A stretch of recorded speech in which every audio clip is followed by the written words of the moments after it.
Masih bersama saya, Tri Agung Kristanto di satu meja The Forum, dan malam ini kita masih berbincang dengan Pak Erick Thohir, Menteri Badan Usaha Milik Negara.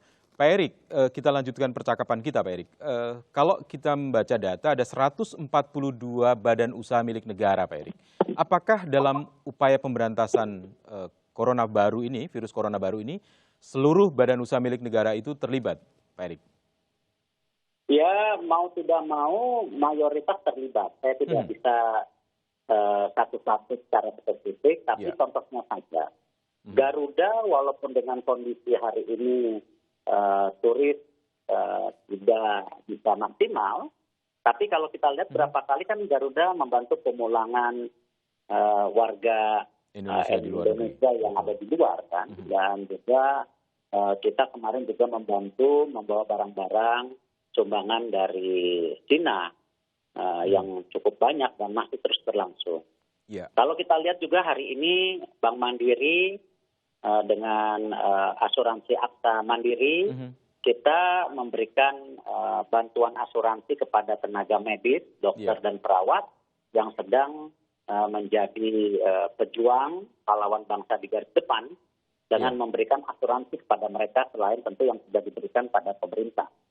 Nah, hal-hal ini ya banyak sekali perusahaan-perusahaan BUMN ya kita berjibaku bersama untuk ya tadi meminimalisasi daripada virus corona ini dengan segala yang kita bisa lakukan. Iya, Pak Erick, dari satu sisi memang BUMN harus terlibat dalam upaya penanggulangan virus corona baru ini. Tetapi di sisi lain kan BUMN juga punya program kerja, punya kinerja yang harus ditampilkan. Bagaimana dampak dari penyebaran virus corona baru ini terhadap kinerja dan program yang sedang dikembangkan oleh Kementerian Badan Usaha Milik Negara dan BUMN sendiri? Ya, jujur berat sekali kerjanya sekarang karena selain mesti memikirkan korporasi, tapi juga public service sangat diutamakan sekarang. Karena itu kita membentuk dua tim, satu yang fokus kepada penanganan virus corona, satu yang fokus ke korporasi. Walaupun saya dan kedua wamen ya harus terbelah-belah nih, terpaksa karena ini bersamaan waktunya. Saya lihat memang banyak sekali perusahaan-perusahaan BUMN yang akan terkena. Contoh saja dari airport dengan penurunan jumlah wisata atau penumpang pasti impact-nya langsung kelihatan. Lalu kereta api sama juga seperti itu, atau ASDP yang memanage ferry juga seperti itu. Nah, hal-hal yang lain saya lihat ya akan terdampak. Tetapi begini, kita juga tidak boleh terlena karena virus ini ya kita tidak terus membangun. Karena itu kemarin saya rapat dengan seluruh direksi BUMN, kita harus tetap ya pastikan proyek-proyek strategis itu harus tetap berjalan. Karena jangan sampai nanti negara-negara lain recover, kitanya masih dalam suasana seperti ini. Ya, kita harus jalankan terus yang proyek-proyek strategis. Artinya sudah ada upaya mitigasi yang disiapkan oleh Kementerian BUMN, Pak Erick ya? Ya, walaupun belum 100% ya, kita perlu waktu. Karena memang kan virus corona ini, kondisi ini kan masih terus meningkat.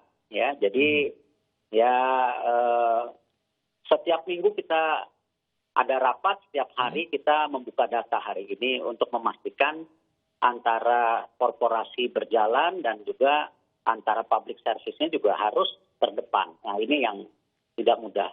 Iya, kalau proyeksinya kayak apa Pak Erick kemudian? Proyeksi misalnya kita bicara kalau dividen tahun ini mungkin saya berusaha tidak meleset, walaupun impact-nya kan sebenarnya sudah terasa. Ya, kita cobalah karena dengan keuangan negara seperti ini ya kita harus memberikan. Tetapi ya apa yang saya presentasikan sebelumnya bahwa target dividen 5 tahun ke depan meningkat bisa 50% per tahunnya, saya rasa untuk tahun depan sangat berat, tidak mungkin.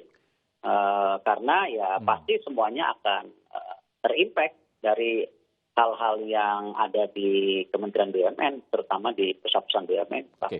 BUMN terlibat dalam upaya penanggulangan COVID-19 dan bagaimana dampaknya terhadap karyawan BUMN sendiri misalnya Pak Erik, apakah ada kebijakan khusus yang dibuat oleh Kementerian BUMN terhadap misalnya karyawan BUMN dan keluarganya tentu saja?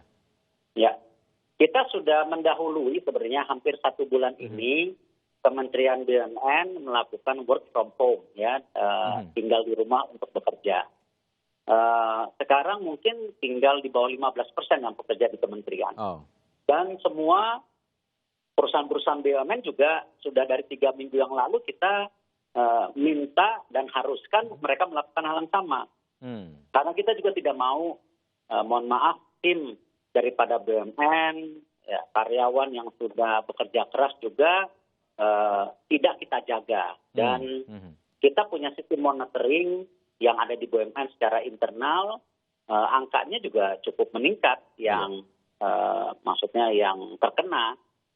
Bahkan kita sudah ada yang meninggal dari baik satu komisaris dan ada juga beberapa pegawai BUMN, jumlahnya 4 orang. Ya, tentu ini kan menjadi tanggung jawab kita juga di kementerian dan pimpinan BUMN untuk memastikan juga karyawan tim kami juga walaupun bekerja secara bergiliran dan yang terpenting, tapi ya kepastian kepada mereka kesehatan itu adalah harus kita prioritaskan. Gitu. Pak Erik, pada waktu awal Pak Erik menjabat sebagai Menteri BUMN, ada rencana besar yang akan dilakukan soal penataan BUMN.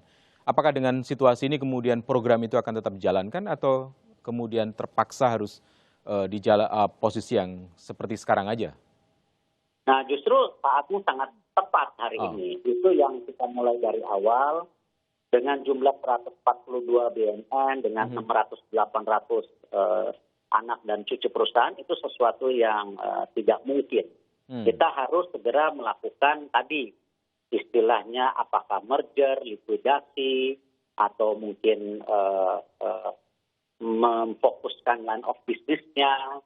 Nah, ini harus malah tepat karena terbukti dengan banyaknya perusahaan bukan berarti ya dividen ke negara ataupun fokus bisnisnya itu bisa lebih baik. Nah, karena itu ini saat yang tepat. Karena itu ada beberapa langkah yang tetap kita jalankan seperti konsolidasi bank BUMN, rumah sakit BUMN, hotel, bahkan kemarin kita juga lagi review apakah Pertamina juga sumur-sumurnya dikonsolidasi, apa juga nanti dana-dana pensiun daripada BUMN juga bisa dikonsolidasi.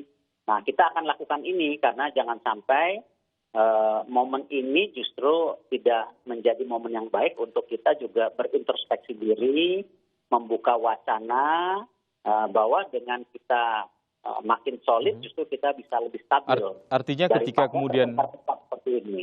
Pak Erik, ketika BUMN terlibat dalam upaya penanggulangan virus corona baru secara nasional, BUMN juga tetap memperhatikan bagaimana upaya-upaya penataan dan apakah target penataannya juga akan tetap seperti yang direncanakan, Pak Erik? Tetap kita coba memastikan kluster kita atau holding kita yang tadinya dari 28 menjadi ya kalau bisa 14 sampai 15. Dan KPI yang ditargetkan Bapak Presiden kita terus pastikan untuk berjalan. Dan alhamdulillah seperti kemarin sendiri di tengah kondisi seperti ini Jiwasraya bisa melakukan pembayaran awal untuk pemegang polis yang sudah jatuh tempo. Nah, ini kan juga memberikan signal positif bahwa ya kita bekerja dan kita yakinkan apa yang menjadi KPI ataupun janji-janji kita coba laksanakan gitu, supaya bisa balance ekonomi kita ini. Kita harus cobalah tetap dengan kondisi yang prihatin ini ekonomi kita harus jaga. Baik, terima kasih Pak Erik Thohir, Menteri Badan Usaha Milik Negara yang telah bergabung bersama kita di Satu Meja The Forum. Dan selanjutnya kita akan membahas mengapa keputusan pembatasan sosial berskala besar diambil Presiden Jokowi bersama sejumlah narasumber. Kita bahas usai jeda.